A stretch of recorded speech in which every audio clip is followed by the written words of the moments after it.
ओम नमः सिद्धिभ्यां। नमो अरिहन्ताणं नमो सिद्धाणं नमो आयर्याणं नमो उवज्झायाणं नमो दोयि सविसाहुणं लक्ष्मीनिवासनिलयं विलीनविलयं निधाय हदिवीरम् आत्मानुशासनमहं वक्षे मोक्षाय भव्यानाम्।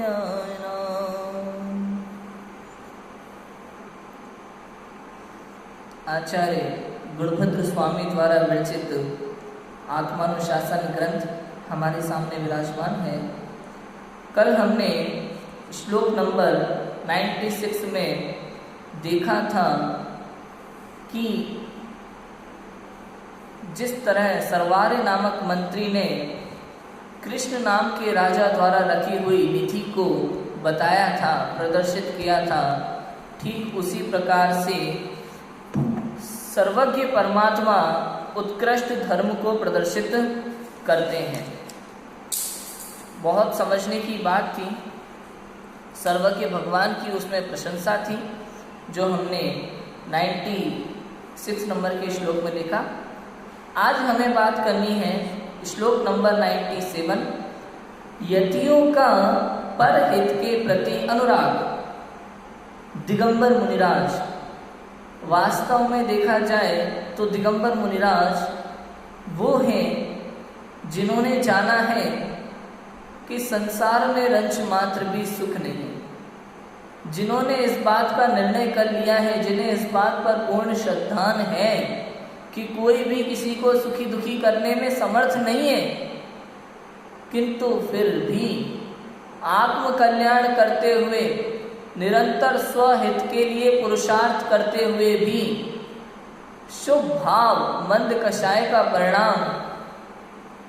ऐसे में दिगंबर मुनिराज पर हित के प्रति कैसे भाव करते हैं, उनका वह अनुराग देखने योग्य है, देखने योग्य है।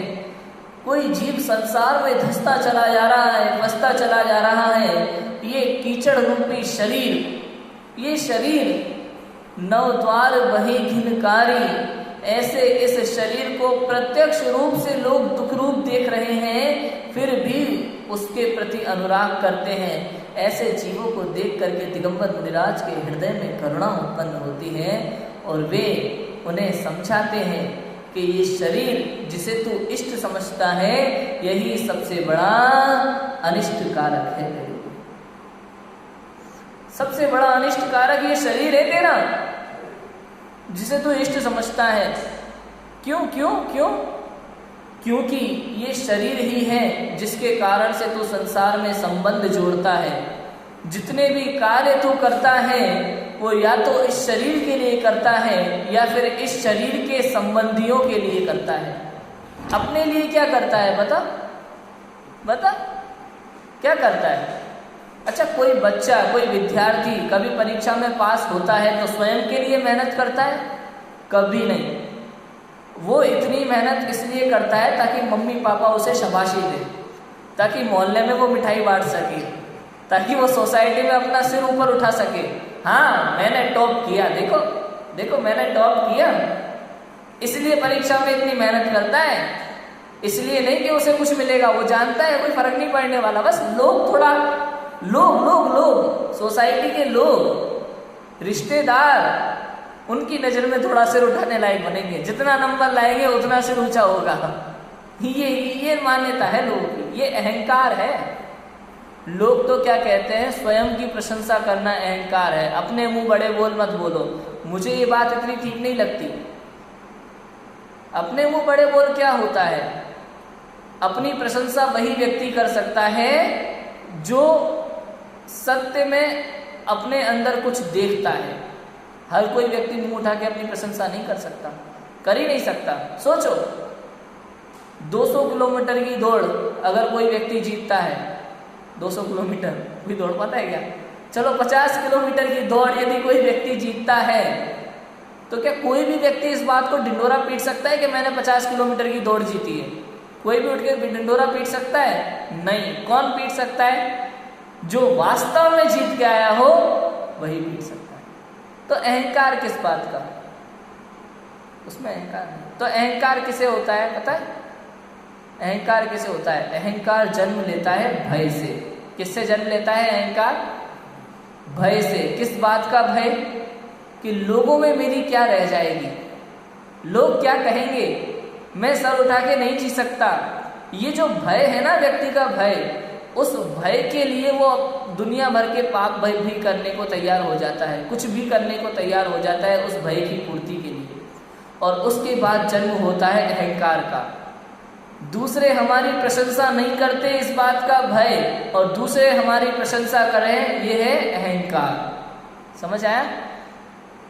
बड़ा ही क्लियर है, थोड़ा सूक्ष्म है, अंतर है थोड़ा सा। दूसरे हमारी प्रशंसा नहीं करते, लोग हमारे बारे में कुछ सोचते नहीं है, यह है भय।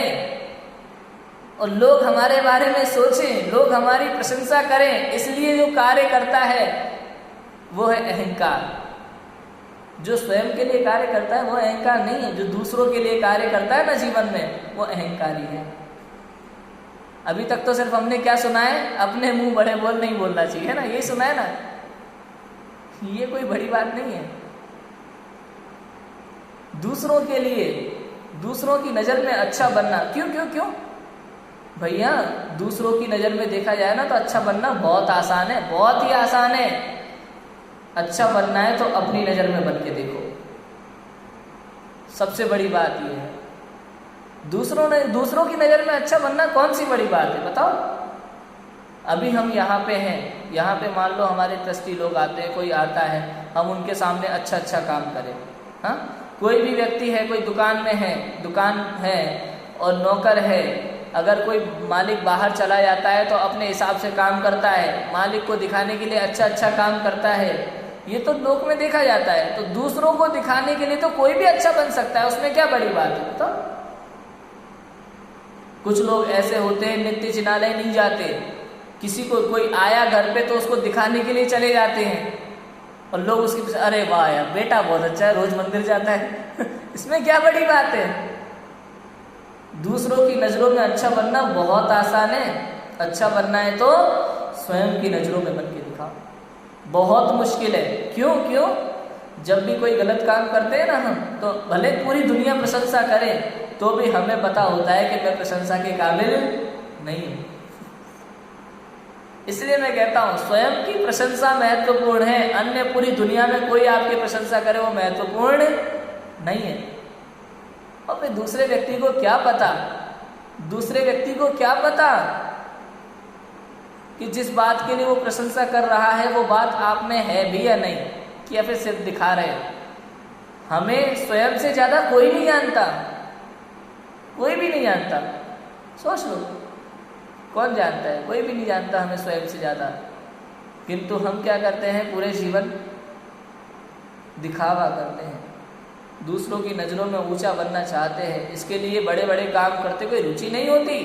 आप बताओ, जो पढ़ाई करते हैं बच्चों को मजा आता है कि पढ़ाई करने में? किसी से पूछो, कोई मजा नहीं आता है, बस दिखावा, दूसरों को खुश करने के लिए। उससे कोई लाभ मिलता हो ऐसा भी नहीं, सच बताए तो। दिखता है, ऐसा लगता है कि जितनी ऊंची पढ़ाई करेंगे, जितनी अधिक मेहनत करेंगे, जितना टॉप करेंगे उससे लाभ मिलेगा, ऐसा कुछ भी नहीं है। ये सब भ्रम है मनुष्य का। क्या है? भ्रम। हजारों लोग इस भ्रम के शिकार हैं, लाखों लोग, करोड़ों लोग इस भ्रम के शिकार है। क्यों क्यों क्यों? अब हम तो प्रत्यक्ष देखते हैं भाई, जितना ऊंचा पड़ता है उतना सुखी होता है। भाई भ्रम है तुझे, भ्रम है। ना तो पढ़ाई में कुछ है, ना जॉब में कुछ है, ना बिजनेस में कुछ है, ना पैसे में कुछ है, ना पद में, ना मान में, ना प्रतिष्ठा में, इनमें कुछ भी नहीं है, इनमें सुख नहीं है, इनमें आनंद नहीं है। लगता है, भ्रम है। लौकिक व्यवहार की दृष्टि से देखा जाए तो भी कह रहा हूं मैं, सिर्फ धार्मिक दृष्टि से नहीं, लोक व्यवहार की दृष्टि से भी भ्रम है इनमें सुख मानना। बहुत सारी बातें हैं। यहाँ मुनिराज परहित की बात कर रहे हैं, इसलिए मैं थोड़ी सी बात बता रहा हूं। ये परहित के प्रति अनुराग है, मुनिराज का। इसलिए इतनी बातें खोल रहा हूँ मैं ये सब, कि जीव कहाँ कहाँ फंसा है, संसार में कितना रुल रहा है। जब तक हमें इस बात पर भरोसा नहीं होगा कि मैं वर्तमान में क्या कर रहा हूँ, गलत कर रहा हूँ कि नहीं कर रहा हूँ, तब तक सच्ची बात समझ में कैसे आएगी। सोचो, जिस जीव को इसी बात का श्रद्धान नहीं हो रहा कि संसार में सुख नहीं है, वो आत्मा में सुख है, ये बात समझना उसके लिए अत्यंत मुश्किल है, अत्यंत कठिन है। सबसे पहले इस बात का तो निर्णय करो कि संसार में बाहर सुख नहीं है, उसके बाद पता चलेगा कि हाँ सुख यहाँ है अंदर में। समझ में आया कि नहीं आया?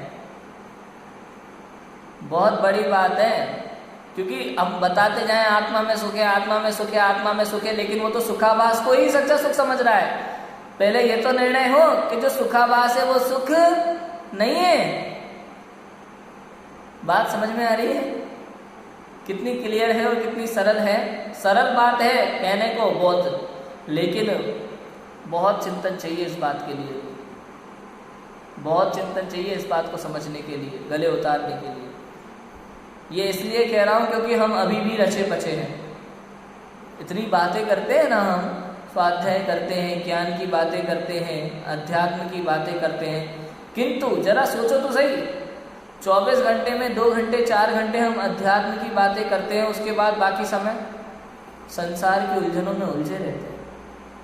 उलझे रहते कि नहीं उलझे रहते?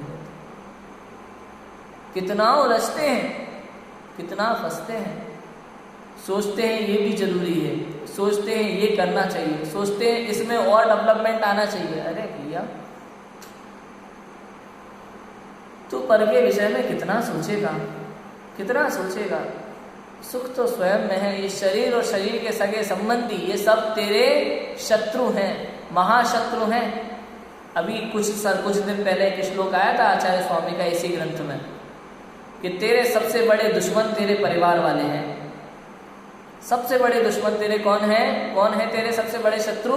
तेरे ही परिवारजन, तेरे माता पिता, तेरे दादा दादी, तेरे चाचा चाची, तेरे भाई बहन, तेरे सबसे बड़े शत्रु हैं। संसार में ढकेलने वाला तेरा मित्र वह मित्र नहीं, तेरा शत्रु है, शत्रु है। ये सब बातें समझने की है, बहुत समझने की है कि संसार में सुख नहीं है। इधर तो देखो, और मुनिराज को फल की कुछ भी इच्छा नहीं है, पर का उपकार करने के लिए ही उनकी प्रवृत्ति होती है, क्योंकि परोपकाराय सताम ही चेष्टितम, ऐसा नीति का वचन है। यह बात आगामी छंद में कहते हैं, परोपकार की क्रिया सदैव करना चाहिए। देखो क्या लिखा है, शिखरणी छंद है, हम पढ़ते हैं।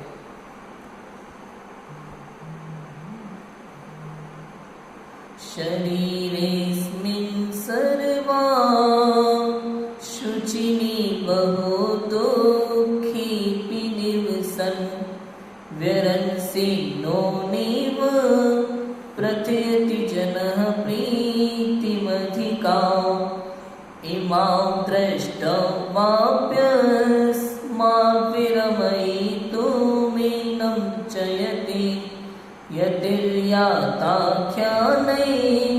परहितरतिं पश्य महता। सर्व दुखों की जनक सर्वथा अशुचि देह में रह कर भी नहीं विरक्त होता है प्राणी, करे प्रीति दुख सह कर भी। ऐसी दशा देख कर यतिगण हमें जगाते हैं वैराग, इस तन से अब हो विरक्त देखो इनका परहित अनुराग। देखो तो सही इनका परहित अनुराग, कि सर्व प्रकार से अपवित्र और अनेक शारीरिक व मानसिक दुखों वाले इस शरीर में रहता हुआ यह संसारी जीव इससे विरक्त नहीं होता, अपितु इसे देखकर अधिक प्रीति करता है। क्या ये जीव इस शरीर को देखकर अधिक प्रीति नहीं करता? अपितु अवश्य ही करता है। यह काकाख्यान अर्थात मिथ्या गुरुओं द्वारा दिया गया उपदेश है, परंतु महामुनिराज इन जीवों को भी सारभूत उपदेश देकर शरीर से विरक्त करने का प्रयत्न करते हैं। महान मुनियों का परहित के प्रति ऐसा अनुराग देखने योग्य है। महान मुनियों का परहित के प्रति ऐसा अनुराग देखने योग्य है। ये समस्त संसार इस शरीर को प्रत्यक्ष रूप से दुख रूप जानता है। हम जानते कि नहीं जानते? बताओ। कभी फोड़े हो जाते हैं, कभी फुंसी हो जाती है। कोई काला होने के कारण से दुखी है, कोई ज्यादा ही गोरा होने के कारण से दुखी है। हाँ?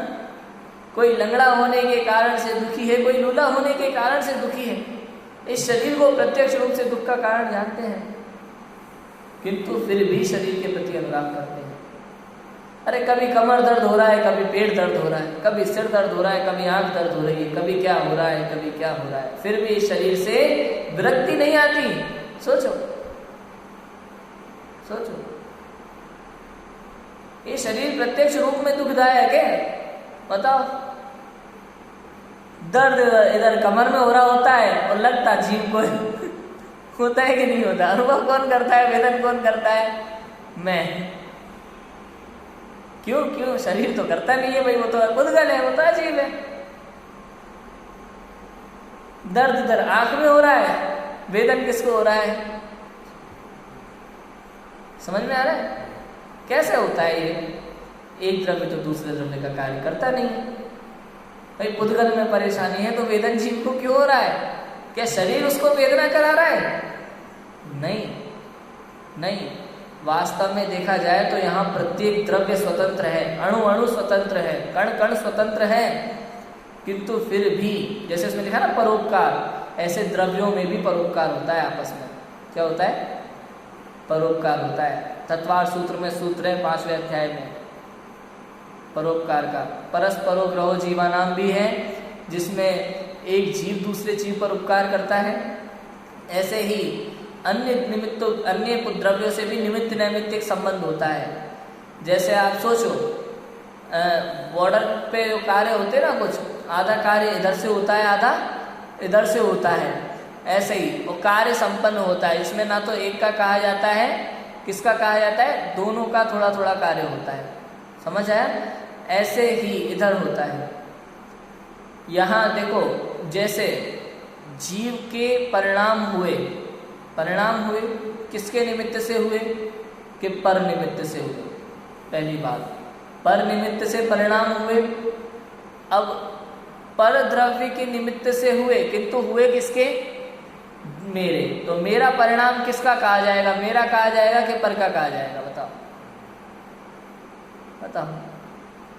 है तो मेरा, किंतु पर के निमित्त से हुआ, इसलिए पर भी है। अब समझ रहे बात? परिणाम पूरा पर का है कि नहीं? तो मेरा है तो मेरा। परिणाम मुझ में उत्पन्न हुआ तो है तो उस समय की पर्याय जीव की, किंतु पर के निमित्त से उत्पन्न हुई है, इसलिए वो पर्याय भी पर है। बात समझ में आई कि नहीं आई? मैं नहीं हूं। समझ में आई बात? बहुत सिंपल बात है देखा जाए तो। अब देखो, परिणाम से बंधा फिर कर्म। अब ये जो परिणाम उत्पन्न हुआ, इधर चारों तरफ कार्माण वर्गणाएं फैली हुई है। वो तो इसी फिराक में लगी रहती है कि ये जीव परिणाम करे और मैं तुरंत एक क्षेत्र का बंध जाऊं। हमेशा इसी फिराक में बैठी रहती है। कौन? कार्माण वर्गणाएं। बस एक बार ये राग करे, ये द्वेष करे, ये मोह करे, ये परिणाम करे और मैं एक क्षेत्र का बंध जाऊं। बंध जाते। और जब वो उदय में आता है, जब उसकी स्थिति पूर्ण होती है, वो उदय में आता है, तो उस अनुभाग के समय, उस उदय के समय जो भी चेष्टा होती है वो होती है। जीव और उद्गल दोनों का इसमें अपना अपना कार्य होता है। दोनों एक दूसरे का कार्य नहीं करते। यहाँ शरीर अपना कार्य कर रहा है और जीव अपना कार्य कर रहा है। समझ में आया? उद्गल जीव के जो परिणाम हुए थे कि परद्रव्य के निमित्त से, उसका फल जीव भोगता है। समझ में आया? उद्गल नहीं भोगता, उसे फर्क नहीं पड़ेगा, उसे तो सुख दुख का वेदन ही नहीं होता ना। देखो, परिणाम पर के निमित्त से हुआ। अभी ये कहा था ना, पर के निमित्त से हुआ परिणाम। अब मैं ये कह रहा हूं कि पर के निमित्त से हुआ ही क्यों? अपराध किसका था? पर का। हाँ, अपराध किसका था इसमें? किसी ने मुझे डांटा और मुझे आ गया क्रोध, अरे उसकी वजह से मुझे गुस्सा आ गया, उसने क्या किया भैया? हाँ, वो तो अपना काम कर रहा था। सोचो, सड़क पे किसी ने चलते हुए छोटे से बच्चे को जोर से थप्पड़ मार दिया बिना किसी गलती के। अब हमें उस आदमी के प्रति क्या आता है? क्रोध का भाव आता है। अब हम क्या कहेंगे? अरे उसने ऐसा किया यार, कितना गुस्सा आया मुझे उसे देख करके। अरे वो तो अपना काम कर रहा था, तुझे उससे क्या लेना देना? बात समझ आई? ये जो परिणाम हुआ क्रोध का, इसका अपराधी कौन? वो पर व्यक्ति या फिर स्वयं मैं? अपराधी हूँ स्वयं मैं। कौन है? मैं। क्यों क्यों क्यों? क्योंकि वास्तव में तेरा कार्य तो था जानना, सहज रूप से, वो भी किसको जानना? स्वयं को जानना। किंतु तूने क्या किया? तूने परद्रव्य में लग गया और तुझे भाव आया परिवर्तन का। काश ऐसा ना होता, यही भाव आया ना, काश मैं कुछ कर पाता, ये भाव, यही भाव कर्ता बने का भाव, ये तेरे दुख का कारण है। बातें समझ में आ रही है? थोड़ी सी सरल है, समझने की बातें हैं। लेकिन तो आप देखो, इस शरीर की कारण, शरीर में प्रीति करता है, शरीर, सगे संबंधी, ये सब दुख के कारण हैं हमारे। किंतु प्रत्यक्ष रूप से दुख रूप नजर आते हैं कि नहीं आते? किंतु फिर भी पुनः पुनः बार बार इसमें प्रीति करता है। मिथ्यामति अनेक ऐसे मत वाले हैं, झूठ बोलने वाले हैं, अनेक मत हैं जिन्हें कुमत कहा जाता है। वे ऐसे उपदेश देते हैं कि ये शरीर सुख का कारण है, देते हैं उपदेश कि ये शरीर तेरे सुख का कारण है। किंतु ऐसे लोगों को झूठा सिद्ध करते हुए हमारे दिगंबर आचार्य परम दिगंबर वितरागी मुनिराज, वो ऐसे जीव जो शरीर के प्रति अत्यंत अनुराग करते हैं, जो इस शरीर से प्रीति करते हैं, जो इस सांसारिक कार्यों में उलझे हुए हैं, जो दुखी होते हुए भी अपने आप को सुख जैसा मान रहे हैं, ऐसे जीवों के प्रति अनुराग करते हुए, करुणा करते हुए वे उन्हें मोक्ष मार्ग का उपदेश देते हैं। वे दिगंबर मुनिराज करुणा बुद्धि पूर्वक छठवें गुण स्थान में मुनिराज भव्य जीवों को संबोधित करते हैं कि हे जीव, अनादिकाल से लेके आज तक तूने किया ही क्या है? वे दिगंबर मुनिराज संबोधित करते हैं इन संसारी जीवों को कि हे जीव, तूने अनादिकाल से लेके आज तक इस संसार में किया क्या है? जैसे तू मदर्स डे, फादर्स डे आज मना रहा है ना मम्मी पापा के लिए, ये तो अनादिकाल से मनाता आ रहा है। तुझे लगता है मम्मी पापा से बढ़कर भगवान इस संसार में कोई नहीं है, तू भ्रम में है, भ्रम में है, भ्रम में है। ये माता पिता हर भाव में बदलते हैं, ये परिवारजन हर भाव में बदलते हैं। अगर पूर्व के माता पिता आ जाएं तो तूने पहचानने से इनकार कर देगा। जिन माता पिता से तू सदैव वादे किया करता है, मैं आपके लिए कुछ भी करने को तैयार हूँ, मेरे लिए तो आप ही भगवान हो, मेरा पिता मेरे लिए भगवान, इससे बढ़कर कुछ नहीं। अगर पूर्व जन्म का पिता तेरे सामने आ जाए तो तूने पहचानने से इनकार कर देगा। तू अपने पिता के लिए, माता के लिए कुछ भी करने को तैयार है। पूर्व जन्मों में तेरे अनंत माता पिता हो चुके, यदि वो तेरे सामने आ जाए तो क्या उनका जीवन संभाल पाएगा?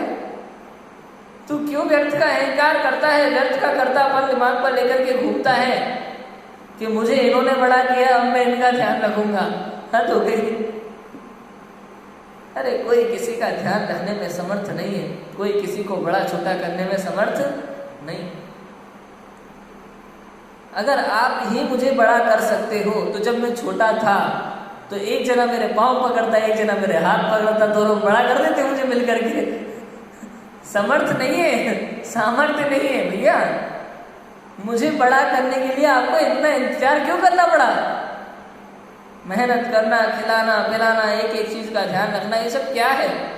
यदि आप मुझे बड़ा करने में समर्थ थे तो बचपन में ही मुझे बड़ा कर सकते थे, किंतु ऐसा संभव नहीं है। हर जीव, प्रत्येक जीव अपनी योग्यता से कार्य करता है। ऐसे कितने ही लोग हैं जो ठिगने हैं, जिनके माता पिता कितना ही प्रयत्न कर ले वो उनको बड़ा नहीं कर सकते। समझ रहे हैं? बहुत समझने की बात है। हम इस संसार के प्रति कैसा अनुराग करते हैं ना, सुख जैसा लगता है, दुख रूप है, अत्यंत दुख रूप है, प्रति समय पीड़ादायक है। कौन है जो पीड़ा का अनुभव नहीं करता आज के समय में, बताओ? हाँ, दिखता जरूर लगे बाहर से सुखी सुखी जैसा। कोई भी व्यक्ति घर में अत्यंत दुखी लगता है कमरे के अंदर, बाहर निकल के बढ़िया तैयार होके सज धज के आएगा और ऐसा लगेगा हंसी मजाक करता हुआ, हाँ भाई सबसे सुखी व्यक्ति यही है।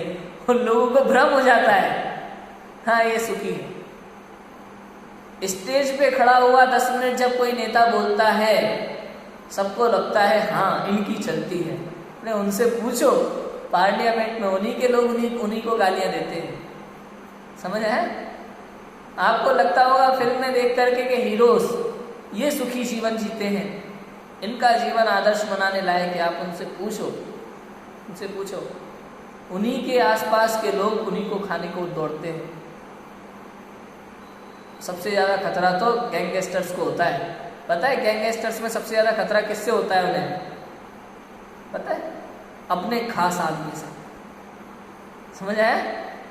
जिस तरीके से एक गैंगस्टर्स होते हैं उनमें उन्हें सबसे ज़्यादा खतरा अपने खास आदमी से होता है। क्यों? क्योंकि उनके यहाँ कोई धर्म नहीं होता, उनके यहाँ कोई ईमानदारी नाम की चीज़ नहीं होती। उनके यहाँ जो सबसे खास व्यक्ति होता है ना, वो 24 घंटे पास में रहता है। किसी ने 10 के 20 क्या दे दिए, वो अपने ही मालिक को उड़ा के उसकी जगह पे बैठ जाता है। समझ आया? ऐसे ही ये शरीर है हमारा। हम इस शरीर को भला समझते हैं, इस शरीर के लिए हम कुछ भी करते हैं, खिलाते हैं, पिलाते हैं, सब करते हैं। एक दिन ये शरीर ही हमें धोखा दे देता है, हमें जाना पड़ता है, ये यहीं पे रह जाता है। कितनी कोशिश करते हैं कि इस शरीर को एक भी रोग ना हो, किंतु कुछ हो पाता है? कुछ भी नहीं हो पाता। ये सब देख करके लगता है ये शरीर वास्तव में दुख रूप है। शरीर समझना तो शरीर से सारे, और ये सगे संबंधी हो कौन है? कल मैंने बताया ही था कि जन्म के समय हॉस्पिटल में जब जन्म होता है, उससे पहले ना तो माता पिता का कोई रिश्ता था और ना ही बच्चे का माता पिता से या परिवार से कोई रिश्ता था। मतलब सगे संबंधी जितने भी हैं वो सब किसके सगे संबंधी हैं? इस शरीर। उनके लिए दुनिया भर के पाप करता है, दुनिया भर के कष्ट उठाता है, गधे की तरह मेहनत करता है, दिन रात एक करके पूरे जीवन लगा रहता है। ऐसे जीवों के लिए दिगंबर मुनिराज अनुराग करते हैं, करुणा बुद्धि से उपदेश देते हैं कि प्रभु तू कहाँ फंसा हुआ है, तू कहाँ कीचड़ में फंसा हुआ है। संसार में सुख मान करके अभी तक अनादिकाल से लेके आज तक तूने अनंत भव व्यर्थ गवा दिए। हर भव में तूने स्वयं कार्य किया है, हर भव में, अनादिकाल से लेके आज तक प्रत्येक जन्म में, प्रत्येक भव में तूने यही तो किया है। और क्या किया बता? ये पालूंगा, वो पालूंगा, ये कर लूंगा, वो कर लूंगा, ये करना चाहिए, वो करना चाहिए। पूरी दुनिया में हर भाव में तूने यही सब किया है। दिगंबर मुनिराज कहते हैं करुणा बुद्धि पूर्वक, अब तू एक बार स्वयं में आ जा, एक बार तो इस शरीर से भिन्न आत्मा की गायक को अनुभव कर, आत्मा की शुद्धता को अनुभव कर, तेरे पवित्र स्वभाव को अनुभव कर। यदि तू 2 घड़ी अपने अंदर में टिक गया ना, बस संसार के अनंत दुखों से छूट जाएगा। तू अपनी ओर देखता ही नहीं। संसार में कितने सारे प्रभु बना के बैठा है, तो कितने ही मालिक बना के बैठा है, किंतु जो प्रभु है उसे तो देखता ही नहीं। 2 घड़ी बस 2 घड़ी, 2 घड़ी बस 2 घड़ी, नजदीक तो आओ, अपनी प्रभुता देख लो, बाहर ना भरमाओ। 2 घड़ी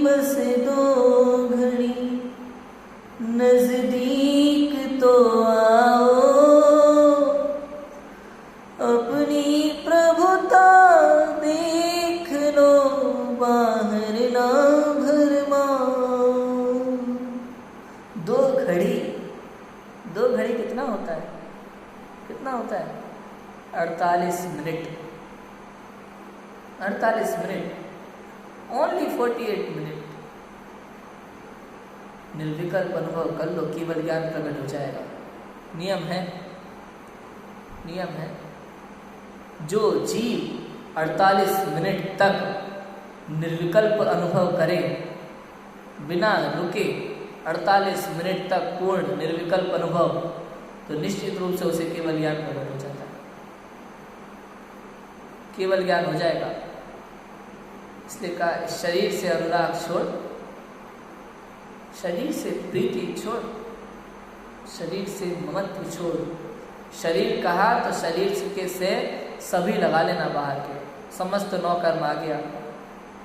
और यहाँ सिर्फ 9 कर्म नहीं, ज्ञान वर्णादि 8 द्रव्य कर्म, मोहादि 8 भाव कर्म, सब पर से दृष्टि हटा ले और स्वयं के ज्ञायक परिशुद्ध भाव को अनुभव कर, परिशुद्ध द्रव्य को अनुभव कर। जैसा है वैसा स्वयं को जान करके उसमें जम जा, रम जा। एक बार स्वयं को देख तो सही।